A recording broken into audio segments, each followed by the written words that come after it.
오늘은 레위기 25장 말씀입니다. 오늘도 주시는 말씀의 은혜가 우리 안에 넘치기를 원합니다.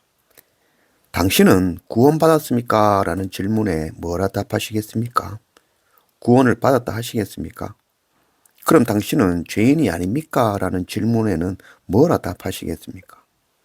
세상에 의인은 하나도 없는데 어떻게 죄인이 구원을 받을 수 있습니까?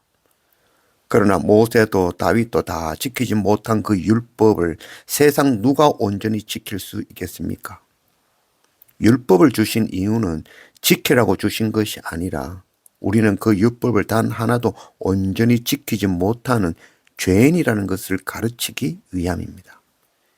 이 감당 못할 죄를 예수 그리스도 십자가 보혈의 은혜로 속량해 주신 것입니다. 우리는 이 복음을 믿는 믿음으로 의롭다 칭함을 얻어 구원에 이르는 것입니다. 1절 여호와께서 시내산에서 모세에게 말씀하여 이르시되 이스라엘 자손에게 말하여 이르라 너희는 내가 너희에게 주는 땅에 들어간 후에 그 땅으로 여호와 앞에 안식하게 하라. 순결한 기름으로 등불을 밝히고 그 거룩한 생명의 떡을 먹는 사람들은 은혜와 긍휼을 기억하고 나도 동일하게 은혜와 긍휼을 베풀며 안식을 선포하며 살아야 되는 것이죠.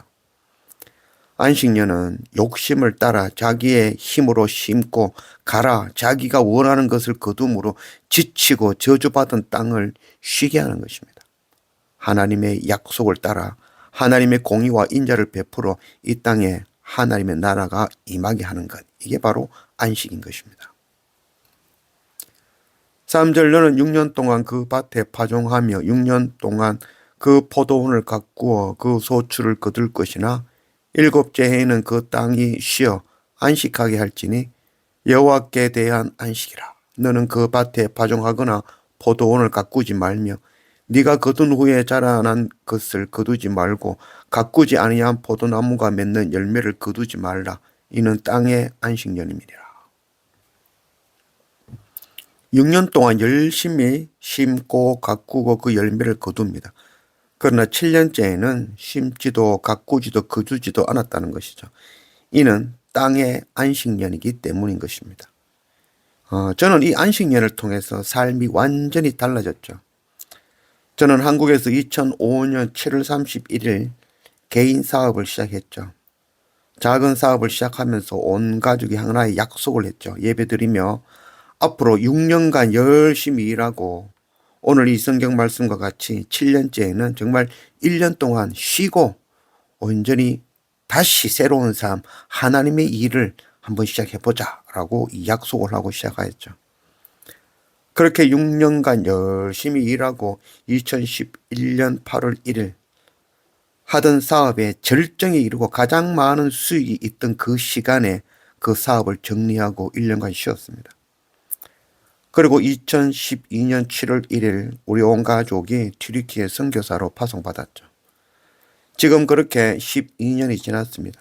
지난 12년 동안 시간적인 안식년은 한 번도 지내지 못했지만 나의 길을 멈추고 내 욕심으로 하려는 것을 내려놓고 하나님의 나라와 의를 구하는 자로 참 안식일과 안식년을 지키려고 날마다 말씀과 예배를 엎드립니다.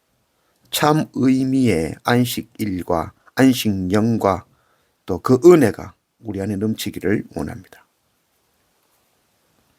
6절 안식년의 소출은 너희가 먹을 것이니 너와 네 남종과 네 여종과 네 품꾼과 너와 함께 거류하는 자들과 네 가축과 네 땅에 있는 들짐승이 다 그 소출로 먹을 것을 삼을지니라. 안식년에 나오는 소출은 모두의 것이 되어지는 것이죠. 안식년을 한다는 것은 결코 쉬운 일이 아니죠. 만일 6년간의 소득이 아주 많았다면 한 해를 쉬면 얼마나 많은 손해가 난다는 것을 알기에 욕심 때문에 어렵죠. 그러나 또 만일 소득이 적었다면 그 적은 소득으로 겨우 살았는데 그마저도 없다면 한 해를 놀면서 어떻게 살까 하는 걱정으로 안식년을 살 수 없게 되는 것이죠. 그래서 안식년은 믿음인 것입니다. 순결한 기름으로 등불을 밝히고 그 거룩한 생명의 떡을 먹는 사람들은 은혜와 긍휼을 기억하고 나도 동일하게 은혜와 긍휼을 베풀며 안식을 선포하며 살게 되는 것입니다. 욕심과 걱정은 안식년을 허무는 악한 우리의 생각이죠. 먹고 사는 것은 아버지가 걱정할 일이지 자녀가 걱정할 일이 아닙니다.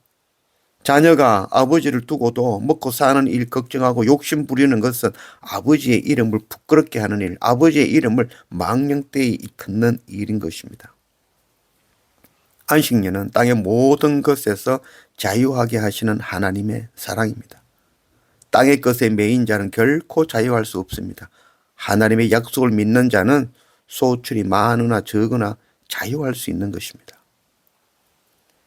11절 그 50년째 해는 너희의 희년이니 너희는 파종하지 말며 스스로 난 것을 거두지 말며 가꾸지 아니한 포도를 거두지 말라. 이는 희년이니 너희에게 거룩함이니라. 너희는 밭의 소출을 먹으리라. 안식년을 7번 보낸 뒤, 즉 49년이 지난 뒤에 50년째에는 희년을 선포하였습니다. 희년은 바로 나팔을 의미하고 있죠. 그래서 50년이 되는 해 7월 1일 나팔절에 나팔을 크게 불어 온 땅에 희년을 선포한 것이죠. 희년은 가난으로 기업을 잃었던 자가 다시 되찾고 종이 되었던 자가 자유를 얻어 고향으로 돌아가는 날입니다. 희년은 바로 우리가 선포해야 되는 날인 것이죠. 안식년과 희년은 아무것도 하지 않고 쉬는 것을 말씀하는 것이 아닙니다. 땅의 것을 내려놓고 하나님을 바라보는 시간이며 잃어버린 기업을 되찾고 종되었던 자들에게 자유를 선포하며 다시 처음으로 돌이키는 것, 돌아가는 시간인 것이죠. 땅의 매인 자는 결코 자유를 얻지 못합니다. 하나님의 나라와 의와 그 약속의 매인 자는 소출의 많고 적음에 상관없이 자유할 수 있습니다. 우리는 왕의 제사장으로 순결한 기름으로 등을 밝히는 자이며 거룩한 생명의 떡을 먹으며 다시 오실 예수 그리스도를 기다리며 사는 자들입니다. 세상의 죄와 사망의 권세에서 자유케 하실 그 안식년을 소망하고 하나님 나라의 기업을 다시 얻는 희년을 바라보며 살아가는 자들입니다. 내가 받은 크신 은혜와 긍휼로 나도 남들에게 긍휼과 은혜를 베풀고 나누고 용서하며 땅끝까지 복음 전하고 안식과 희년을 선포하여 참 자유케 하고 하나님 나라의 백성 되게 하는 그 제사장의 사명 감당해내는 그런 우리가 되기를 원합니다.